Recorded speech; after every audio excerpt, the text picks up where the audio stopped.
Welcome back, trainers. So the next community day has been announced, and that is going to be Chimchar. But that came at no surprise because the community day Pokemon 4 starters are basically all lined up and we know when they're going to actually take place.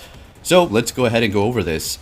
This is going to be going down November 16th at 11 a.m. till 2 p.m. Now, what is the exclusive move? Do we need to go over to Bulbapedia and dig around to see what we can find? I don't think so. At this point, it's pretty safe to say Blast Burn. So we're going to be putting Blast Burn on Infernape, comparing it to the other community day Pokemon as well as the Fire's Pokemon so we can determine how good it actually is going to be. And I'm going to tell you, there's a few tricks here. We'll get into that. I don't want to just get all bashy here. We're going to have 3-hour lures, of course. And then basically, the biggest thing to take away from this whole event is going to be the 1/4 egg hatch distance. So it's basically a hatching egg event, right? So make sure you go somewhere that is going to be rich with Pokestops, so you will be able to continuously replenish your eggs and continue to hatch those. Maybe even stock up on 10Ks before this event and get ready for that. Otherwise, you know, you can find yourself a good PvP Chimchar. Supposedly you can find some sort of usability, but as you're going to see here in just a moment, how it really doesn't stack up to the other Pokemon too much. It's not going to be horrible or anything. Another thing to take note of, like we just went over, is weird that they're doing this the day after Sword and Shield is going to be released, seeing that a lot of the fans who like to play the main series games are going to be probably inside playing this and not caring too much about shiny Chimchar. Alright, so, and look at that Meowth. What's up with this Dynamax stuff? I can't stand it. Right? And taking a look at these shiny forms here, we do have kind of like a pink color. So it does have a bit of a difference to it. It does look pretty. And yeah, I can't wait to get a few of them. Am I going to make a bunch? No. Here's what I'm going to do. I'm going to make one for the Great, one for the Ultra, and one for the Master, and that's it. I'm not going to make extras in case somebody misses out on this because it's not something you're going to necessarily want too much. Taking a look at a nice image here by Leak Duck, so you can just have everything clean.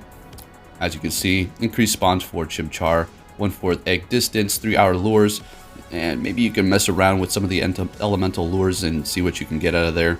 And before you do start the event, make sure you do have the eggs cleared out and already hatched. Because say you do have a 10-kilometer egg that you just incubated the morning of, and you have like barely a kilometer on it. It's not going to be cut down after the event starts. You're going to have to incubate it once the community day does begin. So take note of that and make sure you plan accordingly.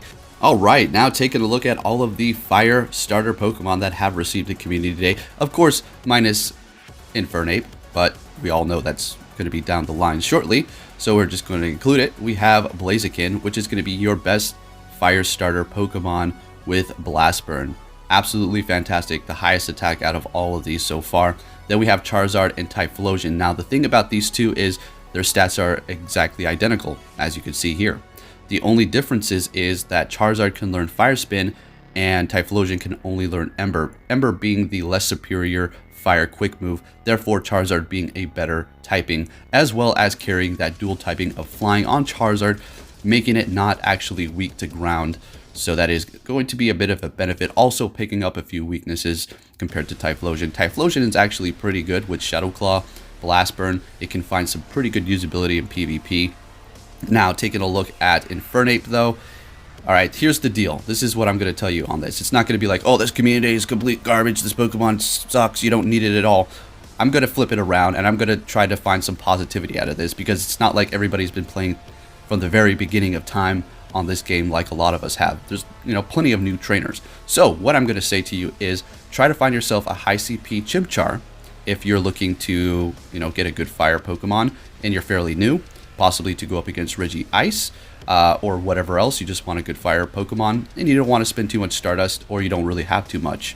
What you can do is just basically find that high CP Chimchar and evolve it to receive Blast Burn. As simple as that. So take advantage of it in that specific situation. We're going to get into the numbers so you can see exactly how good and where it does land with Blast Burn. Possibly even do a few lucky trades so you can, you know, cut the Stardust cost of powering them up for those newer trainers, for the veteran players or people who just been around for a while and have plenty of fire Pokemon to go around that are going to be outperforming Infernape with Blast Burn. I'd say just make one just for the heck of it, just to have one on reserve. Otherwise, you don't really want to make a ton of these. Now, over here on Game Press, taking a look at the best fire type attackers, let's go ahead and see what we have. Of course, Reshiram is sitting at the top here. It's still not in Pokemon Go. Then Germanitan, which is going to be quite amazing there with Fire Fang and Overheat sitting at 17.5. Then we have Blaziken, like we just went over. So it is basically currently the best fire type attacker in the game as of now, with Fire Spin and Blast Burn sitting at 17.2. Absolutely fantastic. Then we have Chandelure coming right behind it with Fire Spin and Overheat sitting at 17.1. Let's see, Blaziken is going to not last as long as Chandelure, but that is all subject to what that raid boss does have when you go up against it. So Volcarona, which has yet been entered into Pokemon Go, Fire Spin and Overheat sitting at 16.9 with a very high TDO. That thing is absolutely monstrous, but it is going to be extremely weak to rock. But I don't think you're going to be taking this up against a Pokemon that's going to be using rock moves in a raid. Then you have Moltres with Fire Spin and Overheat sitting at 16.2. And then you have Blaziken yet again, but this time with Fire Spin and Blaze Kick. That is a move that you can currently get without having to go through the whole community day process. You can simply TM it. And then Infernape finally down there. Now, of course, we do have a few duplicates, so keep that in mind. It shouldn't really be that far down on the list. But Blaziken with Fire Spin and Blast Burn sitting at 15.9, so almost at 16 DPS, and then the TDO sitting at 363. So if we take a look at Blaziken with Fire Spin and Blast Burn sitting at 17.2, and then with a TDO of 382, it is going to be a little bit better than Infernape all around in every single way, especially because Blaziken can learn Counter, and Infernape can only learn Rock Smash. We'll be going over all those moves here shortly. And then we have Charizard with Fire Spin and Blast Burn sitting at 15.8. Now, if you're thinking to yourself, well, we just went over the stats of all of these starters, and Charizard had higher attack than Infernape. Why is it lower on the list regarding DPS? Well, if you take a look at the TDO, it will be able to withstand moves a little bit better. Therefore, Infernape, when it does get hit by moves, will be able to gain energy a little bit faster, therefore getting off that Blast Burn quicker than the Charizard, and that is why it is right above it as far as DPS by barely, though. And then Entei down there, right? So let's take a look at the PvP as far as which fire Pokemon with pure fire moves is going to be the best. So we have Charizard with Fire Spin and Blast Burn, then Entei with Fire Spin Flamethrower, Blaziken, Fire Spin Blast Burn, Magmortar, Fire Spin and Fire Punch, and then Entei, Fire Fang, Flamethrower, Infernape, there you go, with Fire Spin and Blast Burn. So if we take a look at Charizard with Fire Spin and Blast Burn, it's going to be sitting at 9.7 DPS.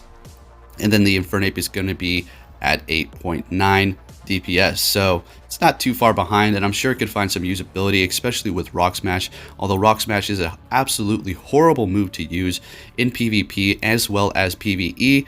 So we'll just see. I used it a few times at a tournament for the Boulder Cup. It actually helped me with Flamethrower. I used a strategy, but I don't really highly recommend it.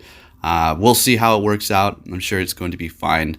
So anyways, take a look at Infernape stats here. Fire and Fighting type Pokemon, max CP 2,683, attack 222, defense 151, and stamina 183. It is going to be weak to Flying, Ground, Psychic, and Water, resisting Bug, Dark, Fire, Grass, Ice, and Steel. So the resistance list is decent. It's not horrible.